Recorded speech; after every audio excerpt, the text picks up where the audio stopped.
Good morning. Hope you're all well. Took a day off vlogging yesterday because nothing happened. I had a day off, proper day off. What did I do? I went to the gym and then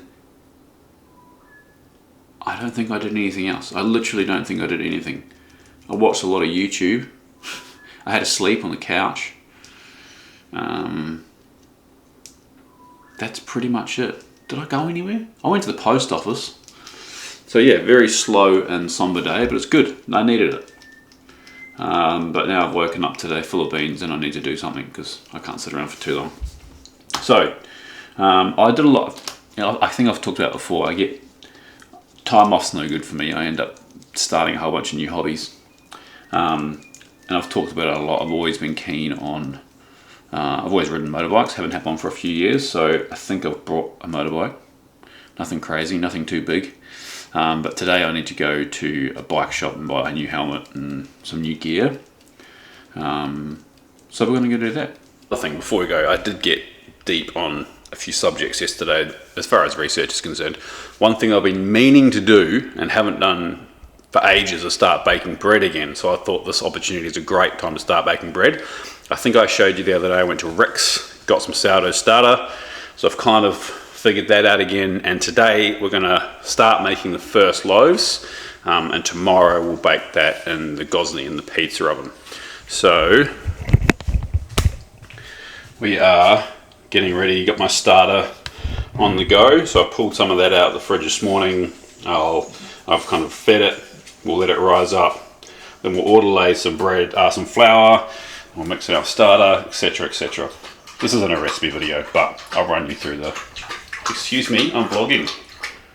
Alright, so we made it out here too. We're in a place called Motorbike, which is like 45 minutes from my place and about 45 minutes from Brisbane, so like halfway between Brisbane and the sunny coast, at a shop called AMX.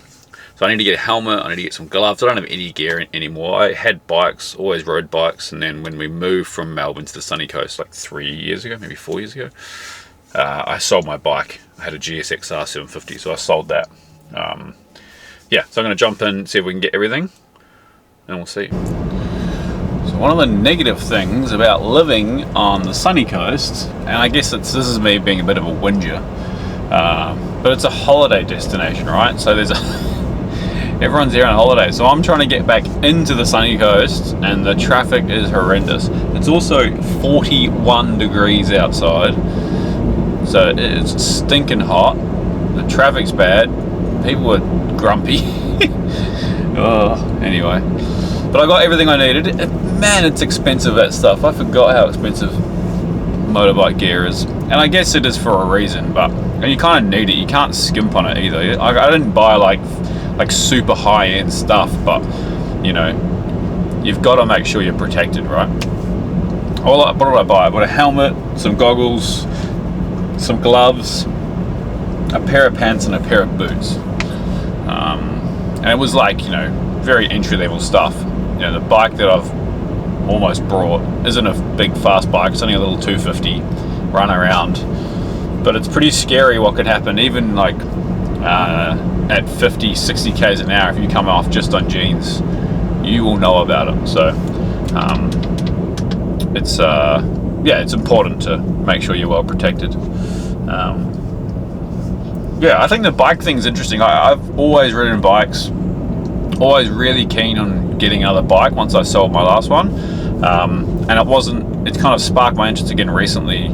I think just having a bit of downtime, I kind of thought about it. I'm really keen to get into like adventure riding, like doing some like big rides, you know, on and off road, but I think I just don't have the time at the moment to kind of dedicate myself to doing a big ride like that. I'd love to do like a proper ride one day. Maybe it's something I can do in my later years, but the other thing that made me think about getting a smaller bike is I haven't ridden a motorbike in 2 years. I mean, I've had a couple of rides on one, but not properly ridden one in a couple of years. So I just wanted to get a small runabout just to get my bike handling skills back again, something small and light I can throw around. I can, you know, get used to throwing into a corner. So I've got what's called like I guess you could call it like a tracker, or a scrambler even. all kind of variations of like older bikes. It's got like knobbly tires on it, but you know, not particularly powerful. So it'll be a fun little bike to kind of throw around and go up in the hills around where I live and find some gravel roads and just get used to riding a bike again confidently. Like I'm pretty confident on jumping on any bike. Like I'd comfortably jump on a 1000cc bike and go for a ride, but I don't know if it's like the right move. You know what I mean? Like, is it the right thing to do? I'm sure I'd figure it out pretty quickly, but bike handling skills is like, you know, it's something. It's like everything. You've got to practice, right? Like you've got to practice. If you want to start riding properly and fast off-road, you need to be comfortable riding off-road. Yeah, so I figure this is a cheap, as I'm just whinging about it, a cheap way to get back into riding.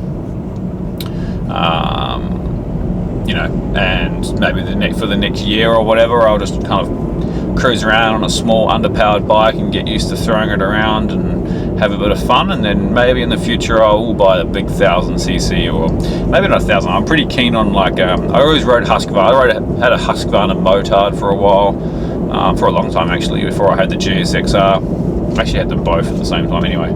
But I think I'm looking at that adventure space, like the KTM 890R or the Husqvarna. I can't remember what they're called, Himalaya maybe, something like that. Like another 900cc. Big, capable bike, but they're expensive, right? Like, when did bikes get so expensive? It's like a price of a car now. Like, it's crazy. Anyway, I'll get back on my little bike that hopefully I'll get in the next week or so. Get my bike skills back up, and then if I feel like I am actually gonna do something with it, then I will buy you know, I'll look at buying a bigger kind of adventure bike. Yeah, it's just a handy skill. It's like kiting, like I was talking the other day. It's a handy skill to have for me. I enjoy it. I live in a part of the sunny coast now that has fantastic roads at my back door, where you can really feel like you're going fast, and because they're country roads and they're kind of windy, so it's not like the stuff. You know, Queensland's famous for this stuff. It's like the Midwest in the States, big long highways. But yeah, it should be fun. Anyway, I'm going to stop at the shops, I need to pick up a couple of things, and then we will run you through, well, I'll start making some bread, and how much I run through, I'll run you through it loosely, but don't be expecting too much. Sourdough is a fickle thing. I haven't made it in a couple of years, and it can be quite tricky, so, you know, you can never expect too much from your first loaves, but we'll see what happens. And we won't bake them till tomorrow anyway. Alright, we're back home. I have mixed my flour and water, so in there is a kilo in total of flour, a mixture of mainly white baker's flour, some wholemeal and some rye, and we're doing what we call an autolyse, so we basically let that flour hydrate for an hour. Here's our starter from before. See, it's doubled in size, nice and bubbly, beautiful and active. So the next step after that is we'll let that chill out for an hour, just hydrate, then I'll mix that through, and then we start the bulk ferment. So we'll come back in half an hour or an hour, and I'll mix that through with my salt.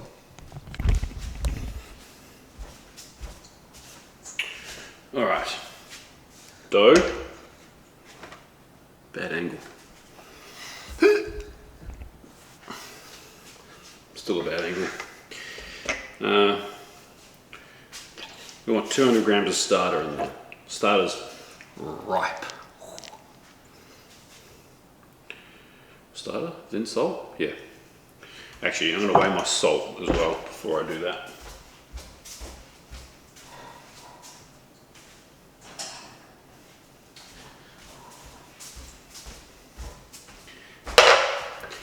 There's something about, I actually used to run a bakery as a stretch, but I've had things to do with bakeries in the past. So I guess I understand bread a little bit, but without practicing it, it's pretty hard to really have a good grasp on it. I don't know what that was.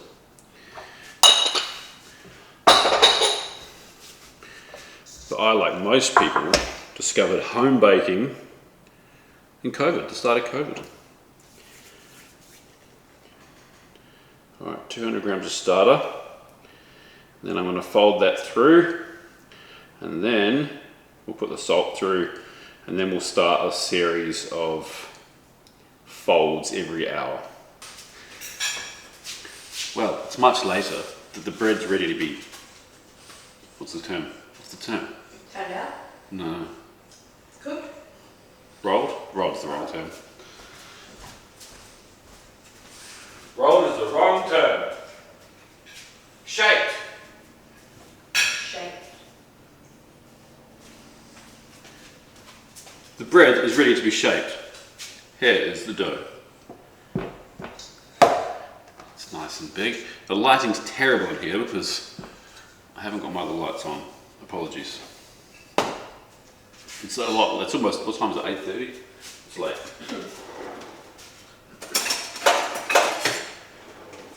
That's okay. The rest of my day went very well. I potted around the kitchen all day, which was lovely. Molded my bread. I had to do a fold every hour. I cooked some steaks, roasted some potatoes, made a little salad. Caitlin's still eating her dinner behind you. It was lovely. It was great. It was great. Listened to some records.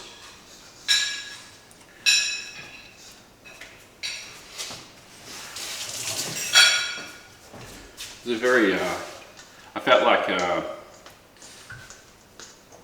Stanley Tucci day. Is that his name? Stanley Tucci? I feel like that's what he would do on his days off. So this bread has just been in its bulk ferment.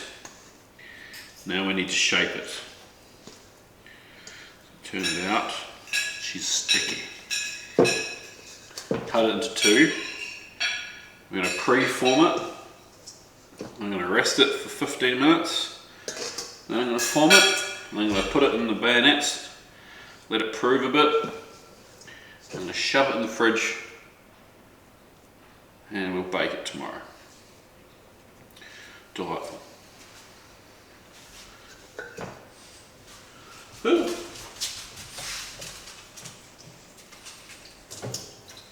It's been a while since I've dealt with dough, and professionals make it look far easier than it is. You've kind of just got to work quickly, not muck around too much. Just going to bring it on itself. Whoa. Oh yeah, she's a lively one. Really needs to go into there. You're just going to be gentle at this point. Spend a lot of time getting all that beautiful air in there.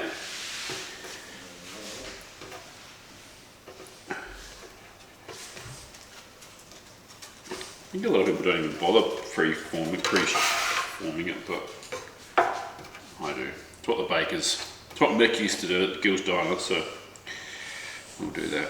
Look at that, I've got high hopes for this. It's looking good. Cover it up with a damp cloth. Let it rest 15 minutes, then we'll roll it up. Anyway, good to chat. I'm going to run my bread, edit this vlog, post it, and then go to bed. We'll see you tomorrow when we bake these beautiful loaves. Hey babe, I got a sticky hand.